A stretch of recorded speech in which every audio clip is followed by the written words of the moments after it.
I have a complicated relationship with horror movies. I like them, but they scare me too much.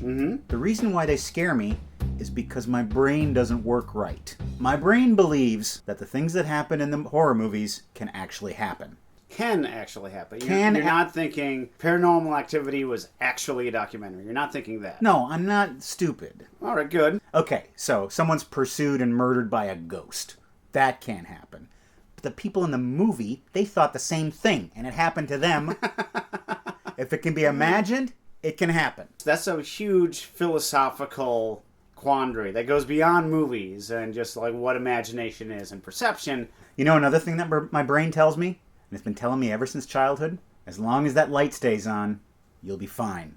But if you turn that light off, you're dead meat. When I was growing up, I had a long bedroom. On the far end of the bedroom from my bed was a closet door. And a lot of times the light would be left on. And so I'd just be laying in bed, looking at the line under the door, waiting for feet. Oh, no. Like the shadow of feet. If that light was off, I was safe. What made it really good was that if I stepped on the floor close to my bed, it would make a noise inside the closet. Oh, Jesus. We were terrified young men. You lived in a house of horrors. I did. I've got a bunch of movies that I've never seen before. You don't know what they are. Every episode, I'm going to spring one on you. It might be good. It might be bad. We'll watch it and talk about it. Welcome to the basement. It's October. The leaves are dying, there's a chill in the air, and a chill in your bones, for this is the season of Halloween. We'll be watching scary movies all month here in the basement. Do you hear that, Craig? It sounds like there's a storm brewing, but you can toss that umbrella aside and don't even think about putting on them galoshes, because nothing will protect you from the devil's rain. I don't know what that is, but is that Ernest Borgnine? Released in 1975, peep this cast. Tom Skerritt, Ida Lupino, Ernest Borgnine, Eddie Albert, Keenan Wynn, William Shatner, and John Travolta. Really? The head of the Church of Satan, Anton LaVey, is credited as the film's technical advisor and has a small role. Ooh, keep an eye out for him. He'll be the goat. The critical and commercial response to TDR was so disastrous that it effectively ended director Robert Faust's career. I don't know, it's not even written here. His name looks like Faust. Yeah, a little bit. So that's appropriate. Forcing upon him the ultimate humiliation, directing for television. His only subsequent feature film would be 1982's Aphrodite, a softcore sex romp set in Greece. Special thanks to viewer Maury Giustini for bringing this movie to my attention. Now we're watching it. Yeah, we don't know if we'll be saying thank you in a couple hours when we're done watching it. Here's your gift, you little devil. I hope it's something to keep away the Satan. Oh no, it's something to make me into Satan. Something to camouflage you from Satan. Oh, that's right, I can just blend in. He'll just think he's walking past a mirror. This is pressing in on my head. Sorry. You're giving me evil thoughts. Well, that's appropriate, for we're about to go off to the old leather couch and experience a whole lot of evil with the devil's reign.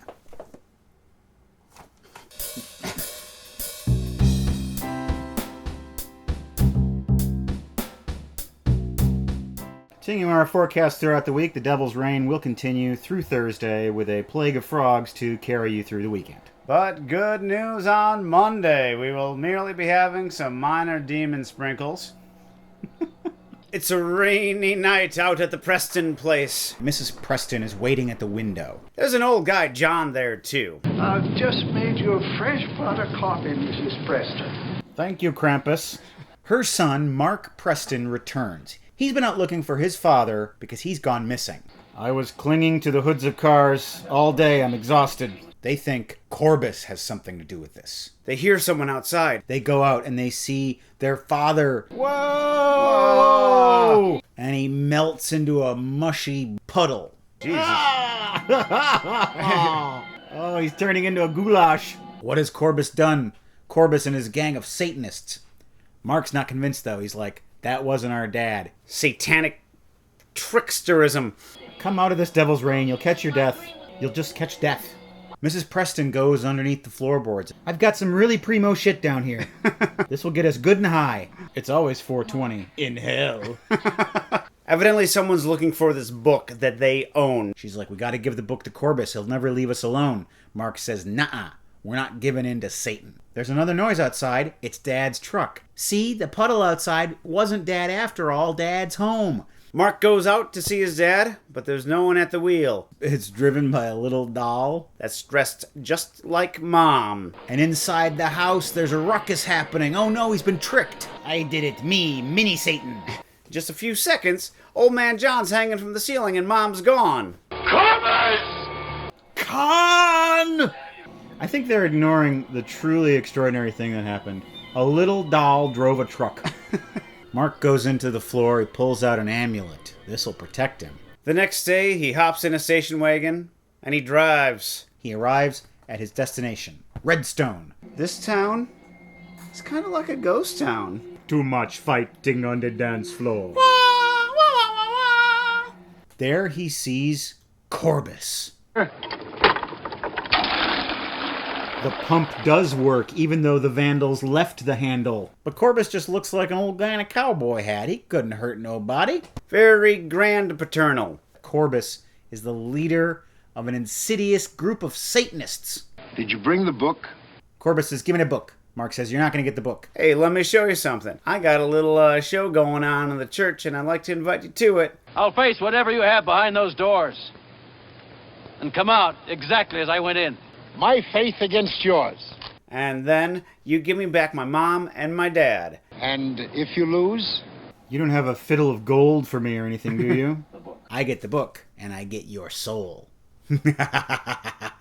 Corbus takes Mark into the church, which is a satanic church. Corbus starts up his satanic ritual. Oh, he seems to be taking it pretty well. He's saying his prayers. Deliver me from evil. Evil? There is no evil here. Though I am a little stinker. Seize him! Oh, right in the milk bags. Is that your faith? Yes, I'm a lifetime member of the NRA. He runs out of the church. He's like, see, I won. But there's all these cloaked Satanists out there. Get him, boys. He's got his protective amulet, though, so nothing can harm him. But Corbus has some tricks up his sleeve. Behold!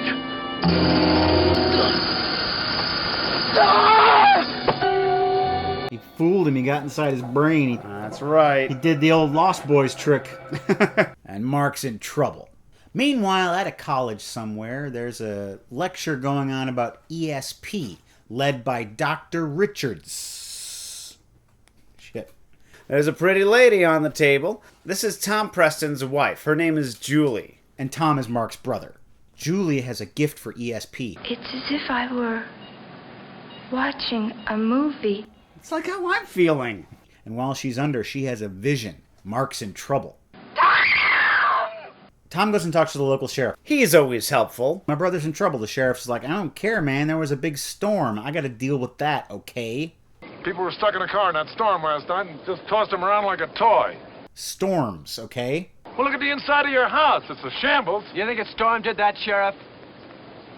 Yes, I do. And if I catch that storm, I'm going to arrest it. Remember back a few years ago when Bobby Kennedy was shot in Los Angeles? Storm. Mark and Julie go off on their own. But you better take plenty of water. You better take extra gas. You better take some pictures, because it's beautiful country out there. Tell you what, you give me a call the minute you get back. We'll go bowling. Hey, I'm driving away now. All right, see you later. Dum-de-dum-de-dum-dum-dum. Boy, I sure like mountains. How are they possibly going to fit Travolta into all of this? I was just thinking that. Meanwhile, back at the church, Mark is being tortured. Rock and roll! Tom and Julie drive to Redstone. Weird, isn't it? String theory. It's weird, right?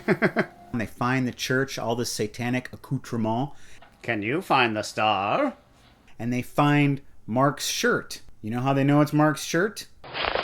Mom always writes our names in blood on all of our shirts. Ever since we went to camp. Their car is blown up. His brother's car comes barreling at him. The car crashes, the guy gets out and runs into a house. They chase him inside there, and this guy jumps out and wrestles with him. I think you might recognize his face. You have to imagine like steely blue eyes. Yeah, that's the man. He's our Travolta. And Julie looks into the cavernous sockets of his eyes, and she has another vision.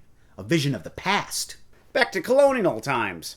Corbus is having a meeting with all of these people who he's converted to Satan. One of them, Martin Fife, bears a striking resemblance to Mark Preston. Martin Fife has taken their special Satan book and given it to the church. And now the church is closing in. They're going to burn everybody at the stake for being witches. Corbus says, I curse you, Martin Fife. I will follow you throughout the generations. And thy descendants for all eternity. I'm going to track them all down. I'm going to make them all into Satan's lunchbox. Everybody's burned at the stake. End flashback. And they drive off. But Tom says, I gotta go back. Try and save my brother. You keep driving. But uh-oh, Mama Preston's in the back. Whoa, no. Julie gets real scared, drives off the road into a tree. That night there's a big outdoor ceremony. Oh, we oh. We oh, oh. And Tom infiltrates the cult. Where'd you get the robe? He beat up a guy and he took his robe. That's a scene I would have liked to have seen. Yeah. Let us behold the Father. Are Borgnine's eyebrows naturally satanic, or do you think they tricked him out a little bit? It's been so long since I've seen Borgnine, I don't know. You ain't seen him like this. Corbus turns into sort of a monster man. What is thy purpose? Corbus has got Mark. He does a bunch of ceremonial things. Be sealed by the holy waters of forgetfulness. Otherwise known as Seagrams. He sprinkles some water on his face, and Corbus wins. Blasphemer! Tom is ratted out by Danny. That's the name of John Travolta's character. You can only tell that by looking at the credits.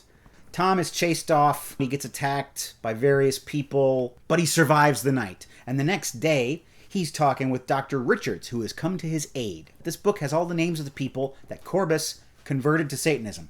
In the book is Mark Preston's name. The blood's fresh. If the book can be destroyed, then all of these souls will be set free because they're currently being tortured in hell. Isn't that last night in the ceremony? Yeah? It said something about, I condemn my soul to the devil's reign. Uh-huh. Boy, they're just real casual right now for all the freaky shit that's been happening. Just a couple old pals hanging out on the porch. Julie has been captured by the cult. She is going to be indoctrinated in some sort of erotic ceremony. So we may see the divine fire. The ultimate horror to be macked on by Borgnine. Tom and Dr. Richards investigate the church. There's a big manhole cover down by the altar. There's a strange object, and you can see the souls of the people that are being tortured. This is big, says Dr. Richards, who seems to know everything about this cult. The sheriff shows up. Oh, thank God, the sheriff. Oh, no. Satan's got to him, too. You two look like a couple of storms. They wrestle with him, and they toss him in the hole, and boom, he's burned up by the hellfire. They're coming. Quick, let's go to the shadows. But they leave the book behind. And Mr. Squirrely Travolta finds the book. He gives it to Corbus. Corbus is like, I got my book back. Yeah. Tom is found. He's manhandled. He's useless. Cult's got him now, but Dr. Richard steps out of the shadows and he's like, hey, check this out. I got this thing. You let all these people go, or I'm going to smash it and bring about the devil's reign. Dr. Richards is disarmed immediately. He's an old man. What's he going to do? Mark has the object. He's bringing it back to Corbus, but Dr. Richards says, hey, you're still Mark. We know you're in there. Smash the bottle. Your soul will be set free. He's convinced. And the devil's reign begins. Corbus smash! He grabs Tom. He's like, I'm so mad at you, I'm gonna get you. He tries to shove him into that pit. You've done a bad thing. But you know what the devil's reign does? It makes them melt. If you're a fan of people melting, watch this movie. Their features get all goopy. Their hands melt. They're reaching for each other. This is last grasp of love because they're melting. Cecil. You know when they say there's always room for Jell-O? I think they're wrong. And the same thing happens to Corbus. And something like this happened to my brother back in the 80s. Yeah? He listened to a Motley Crue album. Oh. He just melted into jelly. Tom is reunited with his wife, Julie. But wait, what's going on? Psych! Oh, Satan. Oh, you. Tom and Corbus then made love all night long. It was some of the most fulfilling lovemaking that either of them has had. And they have had a wonderful relationship ever since. The Devil's Reign. I hope you didn't get any on you. Did that plot make a damn bit of sense? No, the plot had potential. The entire movie had potential, starting at the cast and moving all the way down to like an interesting story. Obviously, they had something of a cinematographer. And Well, those Satanic Panic movies were all over the 60s and 70s. I know, it's like disco and Satan. That's what all of their entertainment was about. Satanic Disco. Why did that ever happen? I don't know. You had Travolta in this movie. He could have done something. I didn't understand the relation between Mark Preston and Martin Fife. I think Fife might have been an ancestor, but he says he's going to get all of the Prestons. Right. What does Dr. Richards have to do with any of this? Who's Old Man John back at the house? Yeah, right. Old Man John, I had to be there just so he could say, crazy shit just happened here in the house while you were out in the yard. All the acting is good. But I guess this proves the whole thing where you can be the best actor in the world, but if you have a shit script, it's going to be a shit movie. Shatner is doing that post-Kirk suffering thing, and Borgnine's being avuncular and likable.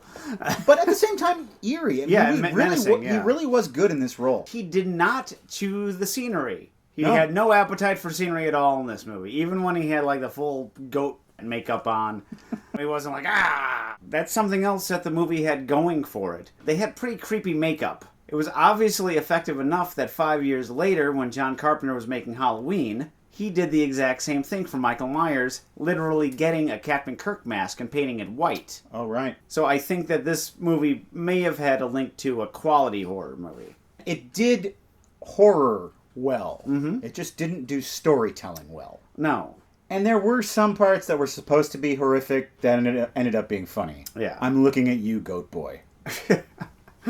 Another thing they didn't answer in the movie, who was everyone else? Were they just random people that John Corbis found in his travels? Or were they all the other Prestons and Fifes that he gathered, in his journeys? Well, I don't see that as so important. They were the monsters. They were the monsters. But what if we would have known what the great plan of John Corbis was? Does he want to take over the world? Was he in it just to ruin this guy's life? He's like, what's his end game? Maybe this was the intention of the writers and the filmmakers, is that there's all these plot holes. Just fill in your own plot. Use your imagination. You can come up with wonderful stories too, viewer. Kind of a Rorschach test of a movie. Sure, yeah. I think Anton LaVey's influence was obvious here, but I didn't see him. He's supposed to be in the movie. I bet he was the guy behind Borgnine wearing the helmet. Has it been prepared? It has. I bet that was him. Yep. So what was it about Satan and the 70s? It started out with Rosemary's Baby, I imagine. By the 80s, when we were coming up, the people who were raised in that era were terrified that their children were getting into Satanism. And so there are all these crazy stories about, how heavy metal music was turning kids into Satanists. There was a statistic that said that there were 50,000 human sacrifices in the United States in 1 year in the late 80s, which was entirely made up. Don't believe statistics, particularly if they use the number 50,000. That is the scare number. To call this a movie that even features John Travolta is saying a bit much.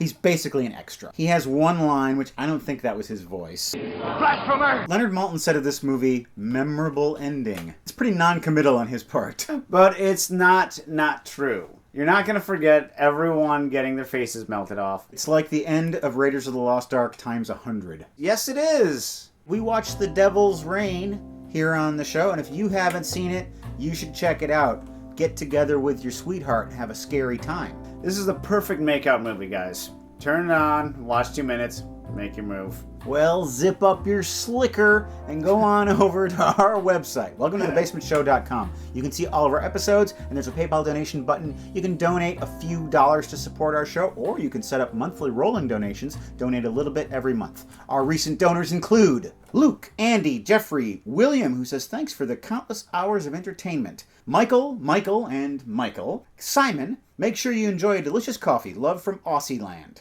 Ann, Maura, Wilson, Andrew, big fan from Vancouver, Washington. You guys inspired Jimmy and I to make our own movie show. I was also wondering if you could give us a thumb kiss. Jacqueline, Tristan, Kevin, Aaron, and Ron. Thanks to all of our donors and monthly donors. We got some fun things in our mailbag, Craig. Allison from North Carolina. Ah, one of my 2 favorite Carolinas. Ben from South Carolina. Oh, in my top 3. And we've got a 3D postcard of Strasbourg from John. I could hardly tell it was coming towards me. It's very tricky. We've gotten our first wedding invitation. Amanda and Matthew are having a Hallow wedding on October 31st, and they invited us to come by there. I'm sorry we can't make it, but I'll be dropping our RSVP in the mail tomorrow. And viewer T.A. Epley has sent us a couple of gifts. The first one is this record, Big Star, Radio City, my favorite Big Star album. That's a very good album for all you September girls out there. T.A. hasn't forgotten you, Craig. Ooh. He sent this to you. It is a Criterion documentary about Carl Theodor Dreyer, My Métier. Oh, he directed one of my favorite movies, The Passion of Joan of Arc. Thank you. And now, it's time for Seen It. Seen it. Our theme for Seen It, naturally, is horror. Movies that scare you. Shrek on Ice. Shrek on Ice asks, have you guys seen It Follows? A really interesting and effective horror film that can be interpreted in a ton of ways. Seen it. I haven't seen it because I heard it was too scary. But the thing that makes it great for me is that months after I saw it, when I'd get up in the middle of the night and the back porch light was on, I would think, it's here. It's come for me. And that's what makes a great horror movies. Not gonna watch it. Oh, you should. It's really good. I can't. It's gonna scare me. At 3 a.m. for months. Tempo Topo says, Seen It. Picnic at Hanging Rock. It has atmosphere and mystery aplenty in the outback Dan Under. Seen it. Seen it. I've heard this movie called a mystery. I've heard it called a thriller. But to me, the moment when those girls disappear behind that rock, that is pure terror.